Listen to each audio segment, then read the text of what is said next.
teman-teman, kembali lagi di channel YouTube aku yang kali ini akan membahas tentang kesimpulan pembelajaran as-sarf an-nazari yang terdiri dari 13 materi. Berikut penjelasannya. Materi yang pertama adalah isim, fi'il, dan huruf. Yang pertama isim. Isim adalah al-ismu wa kalimatun dallat ala ma'nan fi nafsiha walam taqatarin bizamanin wada'an. Maknanya, kalimat isim adalah kalimat yang menunjukkan suatu makna tertentu yang maknanya itu tidak terikat oleh waktu atau zaman. Sederhananya, kalimat isim ini bisa banyak atau kalangan orang yang mengartikan sebagai kata benda. Contohnya, nama orang, nama benda, nama tempat, dan lain-lain. Contohnya seperti to'irun, babun, Ahmad. Yang kedua fi'il.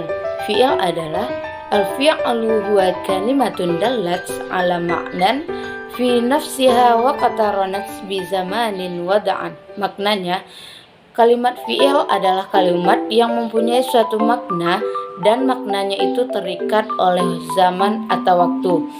Atau banyak mengartikan fi'il ini adalah sebagai kata kerja. Contohnya daraba, zahaba, dan lain-lain. Yang ketiga huruf. Al-hurufu huwa kalimatun dallat ala ma'nan fi ghairiha. Kalimat huruf adalah kalimat yang bisa mempunyai makna sebab disambungnya dengan kalimat lainnya. Materi yang kedua ada isim maksur dan isim mankus. Apa sih isim maksur dan isim mankus itu? Yang pertama, isim maksur. Isim maksur adalah isim yang huruf akhirnya adalah alif lainah atau berbentuk ia tidak bertitik dan pada huruf sebelumnya berharakat fathah.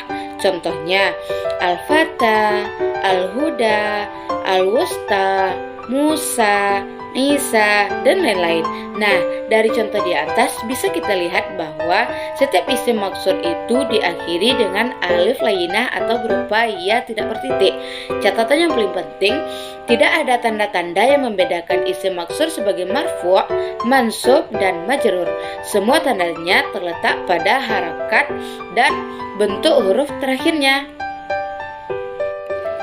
Materi yang selanjutnya ada isim mamdud dan isim tafdil. Isim mamdud adalah isim yang diakhiri dengan huruf hamzah dan sebelum huruf hamzah itu terdapat huruf alif. Contohnya dawaun, samaun.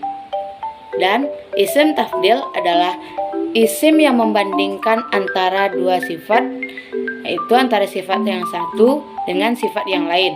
Contohnya Khalilu a'lamu man as-sa'idin wa afdalu minhu. Khalil lebih tahu dibandingkan Sa'id dan dia lebih darinya. Materi selanjutnya adalah isim yang ditinjau dari jumlah bilangannya. Yang pertama ada isim mufrad. Isim mufrad adalah isim yang menunjukkan bilangannya berjumlah satu, seperti mukmin, seorang mukmin. Yang kedua adalah isim musanna. Isim musanna adalah isim yang jumlah bilangannya dua. Contohnya mukminina, dua orang mukmin. Yang ketiga ada isim jamak. Isim jamak ini menunjukkan bilangan lebih dari dua. Isim jamak ini dibagi menjadi tiga. Yang pertama isim muzakkar salim, yang kedua isim muannas salim, dan yang ketiga isim taksir. Materi selanjutnya ada isim muannas dan isim muzakkar. Apa isim muannas dan isim muzakkar? Yang pertama, isim muzakkar. Isim muzakkar adalah isim yang menunjukkan jenis laki-laki.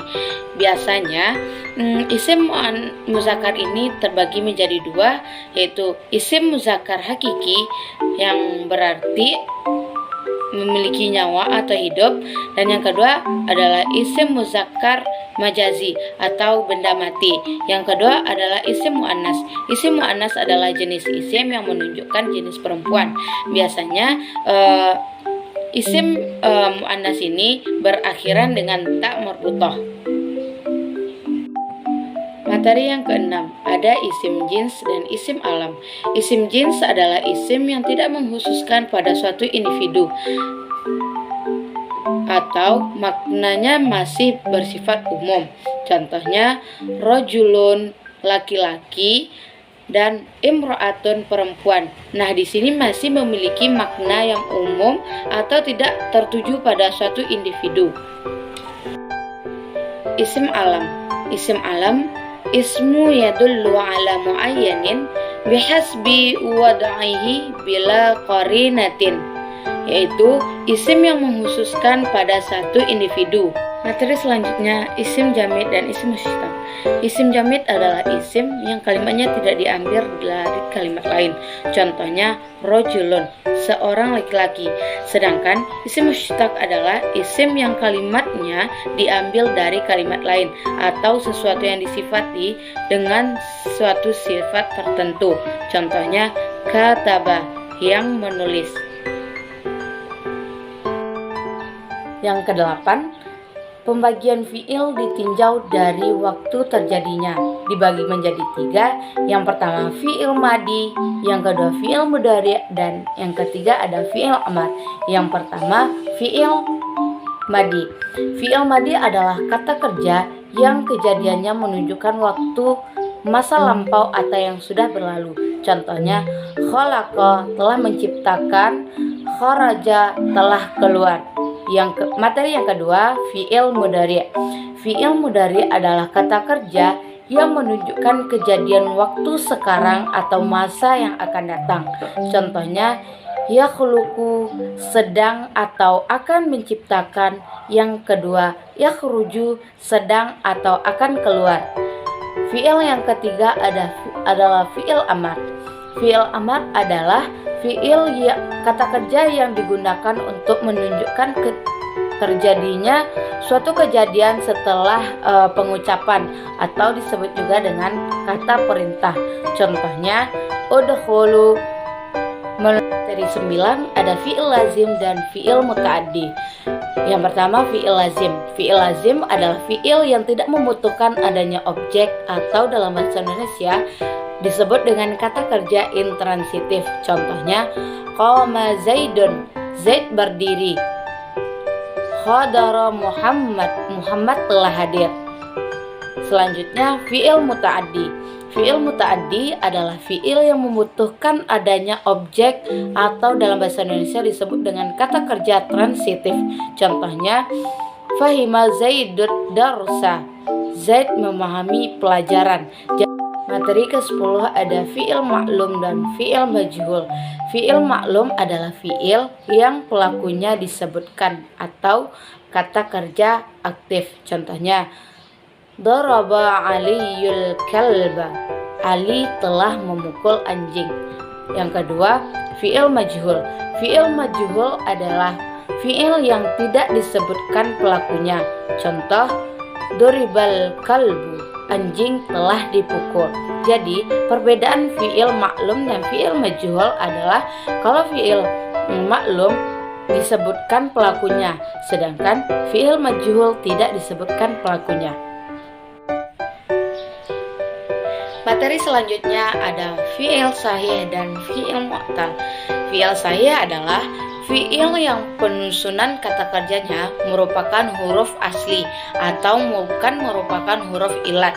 Sebagaimana kita ketahui, huruf ilat itu ada 3 macam. Yang pertama, alif, waw, dan ya. Contohnya seperti daroba, zahaba, dan lain-lain. Berikutnya, fi'il mu'tal. Fi'il mu'tal berbanding terbalik dengan fi'il sahih, di mana fi'il mu'tal adalah fi'il atau kata kerja yang salah satu huruf penyusunnya merupakan huruf ilat atau alif, wa, dan ya. Contohnya, roma, wajada. Materi yang terakhir ada fi'il mujarrad. Al-fi'lu mujarradu huwa ma kanat jami'ul hurufihi asliyah, di mana huruf mujarrad ini merupakan kata kerja yang penyusunan hurufnya merupakan huruf asli. Nah, fi'il mujarrad ini dibagi menjadi 2, yakni fi'il sulasi mujarrad dan fi'il rubai mujarrad.